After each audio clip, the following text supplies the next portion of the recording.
एक छोटे से गांव धर्मपुर में श्यामू नाम का एक गरीब आदमी अपनी बूढ़ी माँ के साथ रहता था। श्यामू के पास कोई जमीन नहीं थी। इस वजह से वो जंगल से लकड़ी काटकर बेचता और उसी से अपना और अपनी माँ का गुजारा करता था। एक दिन, श्यामू बेटा, जल्दी निकल जा, सूरज उग आया है। जंगल जाने में देर कर देगा तो शाम तक लकड़ी काट कर लौटना मुश्किल हो जाएगा। हाँ माँ, मैं अभी निकलता हूँ, तू चिंता मत कर। आज कोशिश करूंगा ज्यादा लकड़ियाँ लाऊं ताकि 2 दिन का खर्चा निकल जाए। श्यामू अपनी कुल्हाड़ी उठाता है और झोपड़ी से बाहर निकल पड़ता है। श्यामू जंगल की ओर जा रहा था। अचानक रास्ते में उसे गांव का सेठ गोपाल दास मिलता है। अरे श्यामू, कहाँ जा रहा है सुबह सुबह? प्रणाम सेठ जी, जंगल जा रहा हूँ लकड़ी काटने। माँ के खाने का इंतजाम करना है ना, बस वही करने निकल पड़ा। तू भी अजीब आदमी है श्यामू, न जमीन है न खेत, बस यही जंगल की लकड़ियों से पेट पालता है। सेठ जी, भगवान ने जो दिया है उसी में जी रहा हूँ। बात तो ठीक कहता है तू। अच्छा सुन, मुझे अपनी गाय की गौशाला बनाने के लिए कुछ लकड़ियों की जरूरत पड़ेगी। क्या तू ला सकेगा? क्यों नहीं सेठ जी, अगर आपको लकड़ी चाहिए तो मैं पहुंचा दूंगा। बस बता दीजिए कितनी चाहिए और कब तक। अच्छा, तो कल से ही लकड़ी मेरे गोदाम में पहुंचाना शुरू कर। दाम अच्छा दूंगा। अगर तेरा काम ठीक रहा तो आगे भी तुझसे ही काम लूंगा। धन्यवाद सेठ जी, मैं अपनी पूरी मेहनत लगा दूंगा। श्यामू जंगल में पहुंचता है। चारों ओर हरे भरे पेड़, पक्षियों की चहचहाहट। श्यामू कुल्हाड़ी उठाकर लकड़ी काटना शुरू करता है। अगर यह काम सही रहा तो माँ को आराम मिलेगा, शायद झोपड़ी भी ठीक कर सकूं। भगवान, बस तू साथ देना। धीरे धीरे शाम होती है। श्यामू लकड़ियां बांधकर अपने कंधे पर लादता है और गांव लौटता है। उसकी माँ दरवाजे पर बैठी इंतजार कर रही थी। आ गया बेटा, कितनी देर लगा दी, थक गया होगा। हाँ माँ, पर आज मन खुश है। सेठ जी ने मुझसे ढेर सारी लकड़ी मंगवाई है। अगर काम सही हुआ तो आने वाले दिन बदल सकते हैं। भगवान तेरा भला करे बेटा, तेरी मेहनत रंग लाएगी। माँ बचे हुए राशन से खाना बनाती है। फिर दोनों खाना खाते हैं। शाम का समय, आसमान पर काले बादल छा जाते हैं। तेज हवाएं चलने लगती हैं। अचानक बारिश शुरू हो जाती है। गांव की पगडंडियां कीचड़ से भर जाती हैं। झोपड़ी के अंदर श्यामू की बूढ़ी माँ खाट पर लेटी थी। बारिश में चल रही ठंडी हवा से श्यामू की माँ को तेज बुखार हो गया था। ओ राम, ओ श्यामू, मेरा सिर जल रहा है बेटा। अरे माँ, ये क्या हो गया? तेरा शरीर तो तपा हुआ है। तू बिल्कुल चिंता मत कर, मैं अभी तेरे लिए दवा लेकर आता हूँ। इसके बाद श्यामू तुरंत भीगते हुए बाहर निकल जाता है। तेज बारिश में श्यामू की हालत भीगकर बदतर हो जाती है। वह भीगते हुए सेठ गोपाल दास के हवेली पर पहुंचता है और दरवाजा खटखटाता है। तभी दरवाजा खुलता है और सेठ अंदर से निकलता है। अरे श्यामू, तू इस वक्त और इस बारिश में यहाँ क्या कर रहा है? सेठ जी, मेरी माँ को तेज बुखार हो गया है। हालत बहुत खराब है। घर में न दवा है न राशन। मुझे पैसों की सख्त जरूरत है। तो तू चाहता क्या है? सेठ जी, मुझे कुछ ज्यादा पैसे उधार दे दीजिए। मैं कुछ पैसे लकड़ी में कटवा दूंगा और बाकी मैं मजदूरी करके लौटा दूंगा। ठीक है श्यामू, पैसे तो मैं दे दूंगा, लेकिन ब्याज देना होगा। ब्याज? सेठ जी, मैं गरीब आदमी हूँ, ब्याज के साथ पैसे कैसे लौटाऊंगा? तो सुन, मैं बिना ब्याज के पैसे नहीं देता। यदि ब्याज के साथ पैसे देने हैं तो बता, वरना पैसे भूल जा। ठीक है सेठ जी, जो शर्त आप कहें मैं मान लूंगा। ये ले कुछ रुपए, और याद रखना श्यामू, ब्याज सहित पैसे समय पर चुका देना, वरना तू जानता ही है। धन्यवाद सेठ जी, मैं मेहनत करके एक एक पैसा चुका दूंगा। श्यामू बारिश में फिर से भीगता हुआ वैद्य जी की झोपड़ी की ओर दौड़ता है। वैद्य जी एक दिया लेकर दरवाजा खोलते हैं। अरे श्यामू, इस तूफानी बारिश में यहाँ क्या कर रहा है? सब ठीक तो है? वैद्य जी, मेरी माँ को तेज बुखार हो गया है, कृपा करके कुछ दवा दे दीजिए। ओह ठीक है, रुक, मैं अभी जड़ी बूटियां तैयार करता हूँ। वैद्य जी जल्दी से एक छोटी थैली में दवा भरकर श्यामू को देते हैं। ये दवा हर 3 घंटे में देना, माँ को आराम मिलेगा। धन्यवाद वैद्य जी। श्यामू पैसे देकर झोपड़ी की ओर लौटता है। माँ देखो, वैद्य जी से दवा ले आया हूँ, ये लो, अभी खा लो। श्यामू माँ को दवा खिलाता है और पानी पिलाता है। कुछ देर बाद माँ का पसीना छूटता है। अरे, अब थोड़ा आराम लग रहा है बेटा। भगवान का शुक्र है माँ, तू जल्दी ठीक हो जाएगी। अगली सुबह माँ कुछ बेहतर महसूस कर रही थी। श्यामू थका हुआ पास बैठा था। श्यामू बेटा, एक बात पूछूं? यह दवा और खर्च के लिए पैसे तू कहाँ से लाया? माँ, कल रात मैं सेठ गोपाल दास के पास गया था, उनसे उधार लिया है। मगर सेठ ने ब्याज की शर्त रखी है। ओह बेटा, ब्याज वाला पैसा गरीब आदमी को और गरीब बना देता है। हमें सोच समझकर कदम रखना होगा। हाँ माँ, लेकिन उस समय और कोई रास्ता ही नहीं था। माँ कुछ देर सोचती हैं। श्यामू, क्यों न तू इन बचे हुए पैसों से समोसे बनाकर बेचने लगे। देख, इस बरसात में लकड़ी सुखाना और बेचना मुश्किल होगा, पर गर्मा गर्म समोसे लोग खुशी से खरीदेंगे। अरे माँ, यह तो बहुत अच्छा सुझाव है। अगर काम चल पड़ा तो हम धीरे धीरे सेठ का उद्धार भी चुका देंगे। हाँ बेटा, मेहनत ईमानदारी से करोगे तो भगवान जरूर साथ देगा। इसके बाद श्यामू कुछ पैसे लेकर गांव की किराना दुकान पर पहुंचता है। राम राम लाला जी, मुझे बेसन, तेल, हरी मिर्च, धनिया और मसाले चाहिए। समोसे बनाने का सामान दे दीजिए। अरे श्यामू, तू लकड़ी का काम छोड़ अब समोसे बनाएगा? वाह रे किस्मत। हाँ लाला जी, वक्त के अनुसार रास्ता बदलना ही पड़ता है। मेहनत करूंगा, सब ठीक होगा। दुकानदार सामान तौलकर थैली में रख देता है। श्यामू पैसे चुका देता है और घर की ओर लौट पड़ता है। उसकी माँ पहले से तैयार बैठी थी। माँ, सारा सामान ले आया हूँ, अब काम शुरू करें। हाँ बेटा, आज हम दोनों मिलकर मेहनत करेंगे। देखना, सब अच्छा होगा। दोनों मिलकर समोसे बनाते हैं। झोपड़ी में समोसों की खुशबू फैल जाती है। श्यामू, यह तो बहुत अच्छे बन रहे हैं। इन्हें बेचने ले जा और ईमानदारी से मेहनत कर। हाँ माँ, आज से हमारी नई शुरुआत होगी। श्यामू समोसे एक टोकरी में रखता है और सिर पर उठाकर बाजार की ओर निकल पड़ता है। बाजार में लोगों की भीड़ थी। श्यामू सड़क के किनारे एक साफ जगह पर टोकरी रखता है और ऊंची आवाज में समोसे बेचना शुरू करता है। गर्मा गर्म समोसे, ताजे और स्वादिष्ट समोसे। कुछ लोग उसके आसपास रुक कर देखते हैं, पर समोसे नहीं खरीदते। पास ही एक और ठेला लगा था, जहां पहले से समोसे बिक रहे थे। उस ठेले का मालिक था हेमू, जो वर्षों से बाजार में समोसे बेचता आ रहा था।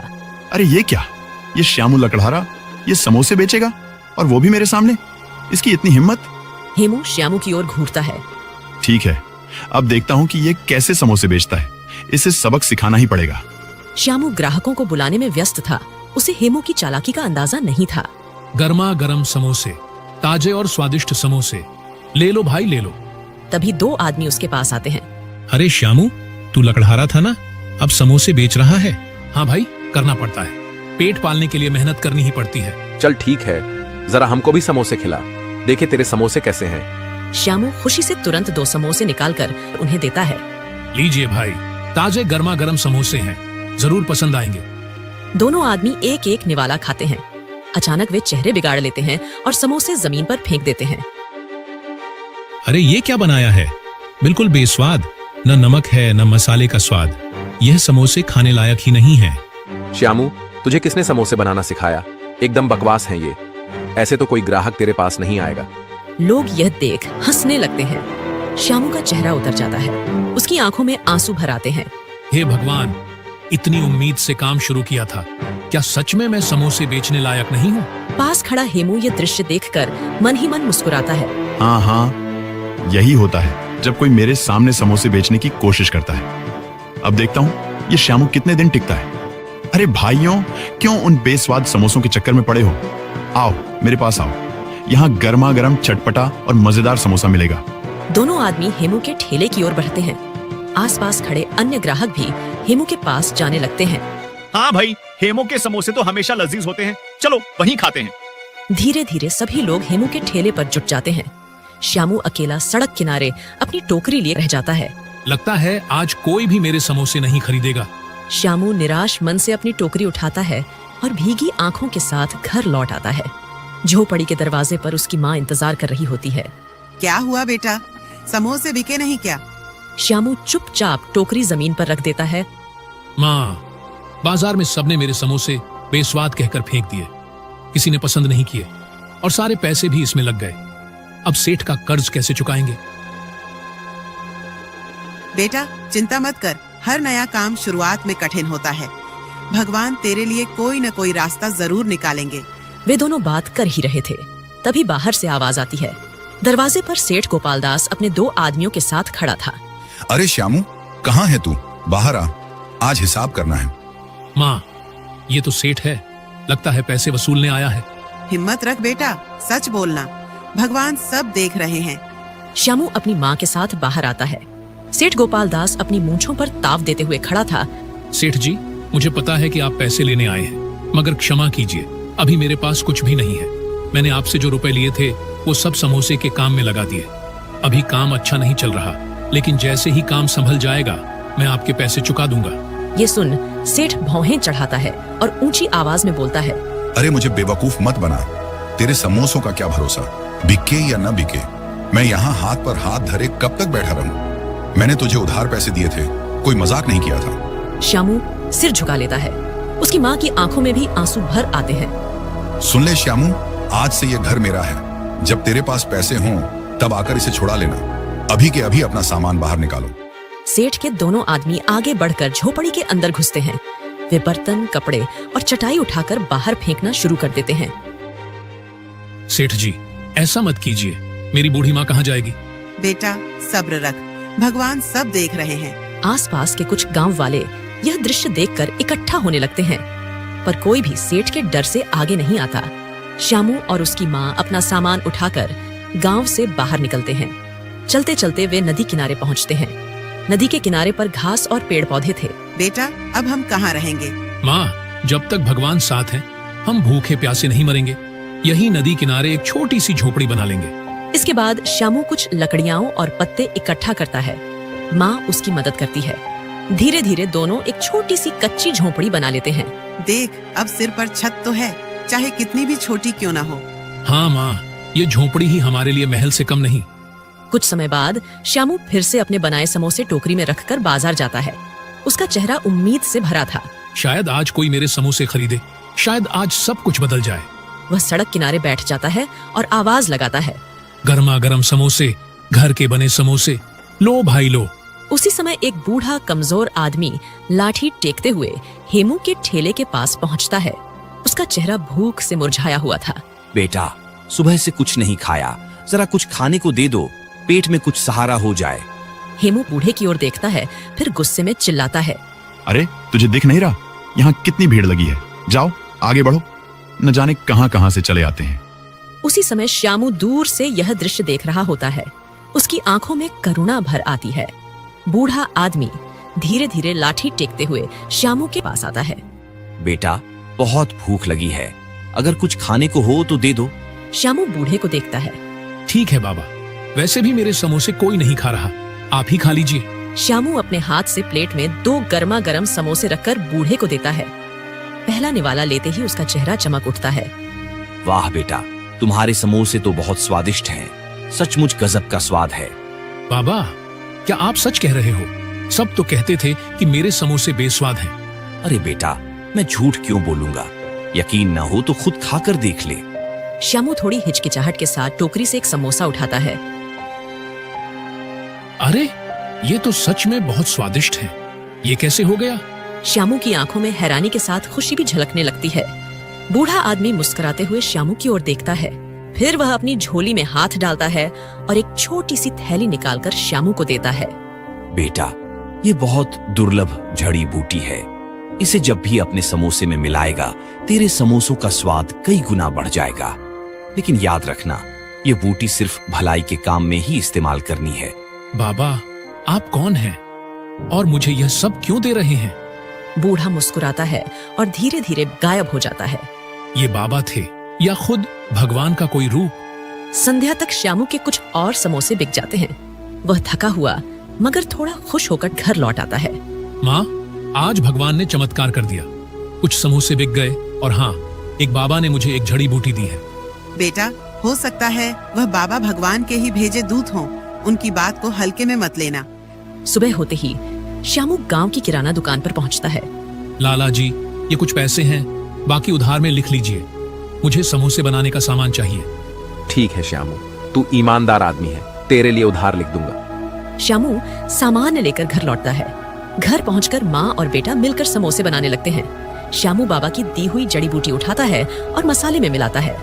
जैसे ही जड़ी बूटी मिलती है, रसोई में एक अद्भुत और मनमोहक खुशबू फैल जाती है। माँ, ये कैसी अद्भुत सुगंध है। लगता है सचमुच ये जड़ी बूटी जादुई है। बेटा, अब तेरे समोसे जरूर बिकेंगे। श्यामू ताजे और सुगंधित समोसे टोकरी में भरता है और उम्मीद भरी नजरों से बाजार की ओर चल पड़ता है। बाजार पहुंचते ही समोसे की महक चारों ओर फैलने लगती है और लोग उसकी ओर मुड़कर देखने लगते हैं। तभी दो आदमी उस उत्साह से श्यामू की ओर बढ़ते हैं। अरे भाई, क्या डाला है समोसे में?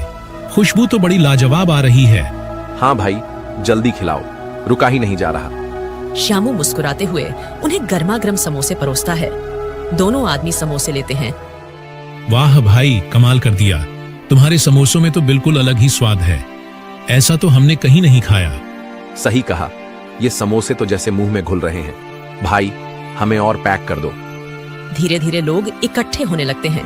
कोई खुशबू से आकर्षित होकर आता है, कोई पहले खा चुके लोगों की तारीफ सुनकर। श्यामू के पास भीड़ लग जाती है। भैया, 2 समोसे इधर भी देना।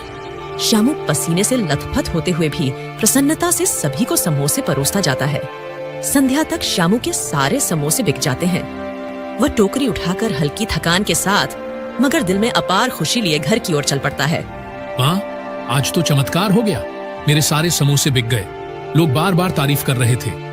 देखा बेटा, भगवान मेहनती और नेक दिल का साथ कभी नहीं छोड़ते। अगली सुबह का बाजार। सुबह सुबह श्यामू टोकरी में ताजे समोसे लेकर बाजार पहुंचता है। समोसे में बाबा की दी हुई जड़ी बूटी मिलाता है। थोड़ी ही देर में समोसों की सुगंध चारों ओर फैल जाती है। अरे वही समोसे वाला आ गया, चलो जल्दी जल्दी ले लें वरना खत्म हो जाएंगे। कुछ ही देर में श्यामू की दुकान पर भीड़ लग जाती है। उधर हेमू अपने ठेले पर गुस्से से देख रहा था। उसके ठेले पर एक भी ग्राहक नहीं था। ये लकड़हारा कहाँ से समोसे वाला बन गया और ऊपर से सब लोग इसके ठेले पर टूट पड़ते हैं। मुझे तो एक एक ग्राहक के लिए आवाज लगानी पड़ रही है। आखिर चक्कर क्या है, क्योंकि इसमें ऐसा कोई हुनर नहीं है। वह गुस्से में मुट्ठियां भींच लेता है। इस प्रकार धीरे धीरे दिन बीतते हैं। श्यामू का नाम पूरे गांव और आसपास के कस्बों में फैल जाता है। कुछ महीनों में श्यामू अब सड़क किनारे से हटकर एक छोटी सी दुकान खोल लेता है। श्यामू की दुकान पर ग्राहकों की लंबी कतार लगी थी। भैया 2 प्लेट समोसे देना और हाँ, चटनी ज्यादा डालना। श्यामू सबको खुशी खुशी परोसता है। उसकी माँ दुकान के कोने में बैठकर गर्व से बेटे को देखती रहती है। कुछ दिनों बाद श्यामू कमाई का बड़ा हिस्सा लेकर सीधे सेठ के घर पहुंचता है। सेठ दरवाजे पर बैठा हिसाब किताब लिख रहा होता है। सेठ जी, ये लीजिए आपके सारे पैसे। अब कृपा करके मेरा घर मुझे वापस कर दीजिए। श्यामू, मैं तुझसे शर्मिंदा हूँ। उस दिन मैंने लालच में आकर तुझ पर ज्यादती की थी। तूने मेहनत और ईमानदारी से अपनी किस्मत बदल दी। मैं तुझसे माफी मांगता हूँ। सेठ खाते से नाम काटता है। जा, अब तेरा घर तेरा हुआ। भगवान तुझे और तरक्की दे। धन्यवाद सेठ जी। श्यामू घर लौटता है। माँ की आंखों में आंसू भर आते हैं। उधर हेमू का ठेला खाली पड़ा था। अब तो मेरा पूरा काम ठप हो गया है। सब लोग उस श्यामू के पास क्यों जा रहे हैं? जरूर कोई राज है उसके समोसों में। मुझे ये जानना ही होगा। एक शाम श्यामू दुकान बंद करने के बाद घर पर समोसे बनाने की तैयारी कर रहा होता है। वह अपने छोटे से डिब्बे से बाबा की दी हुई जड़ी बूटी निकालकर समोसे में डालता है। उस समय खिड़की के पीछे छिपकर हेमू सब देख रहा होता है। ओह, अब समझा, यही उस जड़ी बूटी का कमाल है। बिना इसके तो उसके समोसे साधारण ही होंगे। अब देखता हूँ श्यामू, तेरी दुकान कैसे चलती है। रात गहराने पर श्यामू और उसकी माँ सो जाते हैं। तभी हेमू दबे पांव श्यामू के घर में पहुंचता है और उस डिब्बे को ढूंढ निकालता है। मिल गया, यही है वो जड़ी बूटी। अब आएगा असली मजा। कल से लोग फिर मेरे पास ही आएंगे। वह डिब्बा अपने हाथ में दुकाकर चुपके से निकल जाता है। अगली सुबह श्यामू दुकान की तैयारी में जुटा था। श्यामू डिब्बा निकालने अलमारी में हाथ डालता है, लेकिन डिब्बा नहीं मिलता। श्यामू पूरे घर के कोने कोने में ढूंढता है, लेकिन जड़ी बूटी का डिब्बा कहीं नहीं मिलता। उधर हेमू अपनी ठेली के पास बैठा था। सामने वहीं चुराई हुई जड़ी बूटी का डिब्बा रखा था। हाँ, अब देखना, जब ये समोसे तैयार होंगे तो खुशबू चारों ओर फैल जाएगी और लोग फिर से मेरी ठेली पर टूट पड़ेंगे। श्यामू का खेल अब खत्म। वह जल्दी जल्दी समोसे ठेले पर सजा देता है। कुछ ही देर में बाजार में लोग आते हैं। एक ग्राहक हेमू की ठेली पर खड़ा होकर सूंघता है। अरे, ये कैसी गंध है? बड़ी अजीब सी लग रही है। खुशबू तो बिल्कुल वैसी नहीं जैसी श्यामू के समोसों से आती थी। चलो फिर भी एक खाकर देखते हैं। वे समोसा लेते हैं और जैसे ही मुंह में डालते हैं तुरंत थूक देते हैं। अरे, ये तो कड़वा और बेस्वाद है। क्या मिला रखा है इसमें? भाई, ये तो सेहत बिगाड़ देगा। चलो यहाँ से चलते हैं। हेमू के माथे पर पसीना छलकने लगता है। वह खुद एक समोसा खाता है और तुरंत खांसने लगता है। अरे, ये तो सचमुच कड़वा है। उस श्यामू के समोसे ऐसे कैसे मीठे और स्वादिष्ट हो गए? मैंने तो वही जड़ी बूटी मिलाई थी। वह चिढ़कर डिब्बा फेंक देता है।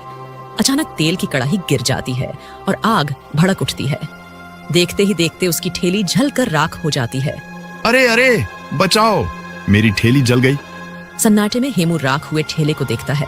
आंखों से आंसू बहने लगते हैं। अगली सुबह हेमू सीधे श्यामू की दुकान पर पहुंचता है। श्यामू ग्राहकों को समोसे परोस रहा था। हेमू हाथ जोड़कर उसके सामने खड़ा हो जाता है। श्यामू भाई, मुझे माफ कर दो। मैंने तुम्हारी जड़ी बूटी चुराई थी।